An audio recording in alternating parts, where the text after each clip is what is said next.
Let's talk about Warrior 1 or Virabhadrasana 1. So we'll start from the feet. What are our options with how the feet are set up? Let's say you have the right foot forward, the left foot back. Okay, generally the back toes are going to point out just a little bit and the back heel is down. Back leg is straight, front knee is over the ankle. Okay, so we have that option to keep the feet hip width apart, but you can also play with bringing the feet wider, or you can bring the feet in one line. Okay, personally, I don't like having the feet in one line because it makes it a little bit harder on the back knee to pull this back hip forward and keep the hips square. Okay, now let's talk about arms. So let's say you found your perfect width for your feet. Okay, your knee is above the ankle. The back hip is pulling forward. Now we have a few options. We can bring the hands to the heart, the arms up in the air. I have them parallel to each other, palms facing each other. There's also the option to interlace your fingers, pointer fingers up, and lift.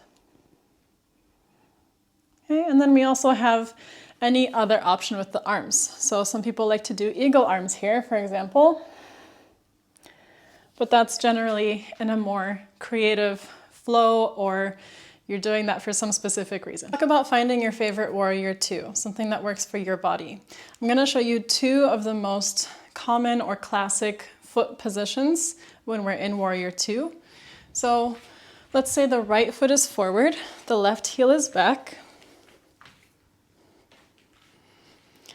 Now the back toes can point in a little bit. They can point more out.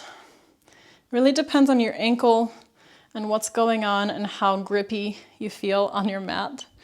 And I like to keep my front heel aligned with my inner right foot.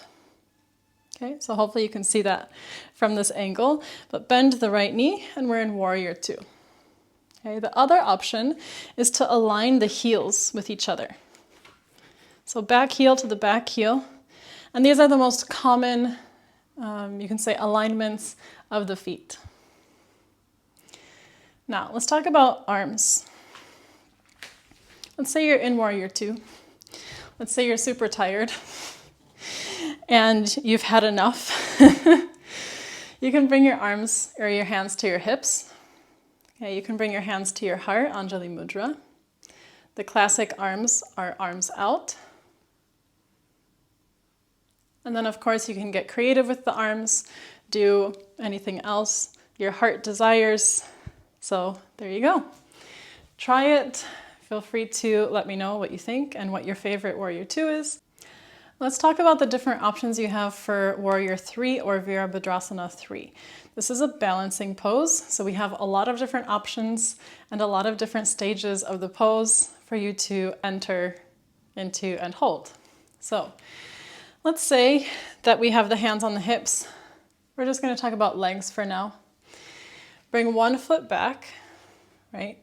And we can actually stay here, right? Pull your shoulders back and then just practice bringing the bottom foot up.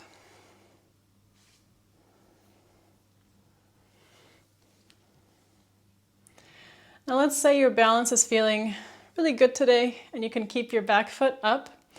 We're going to keep the back leg straight.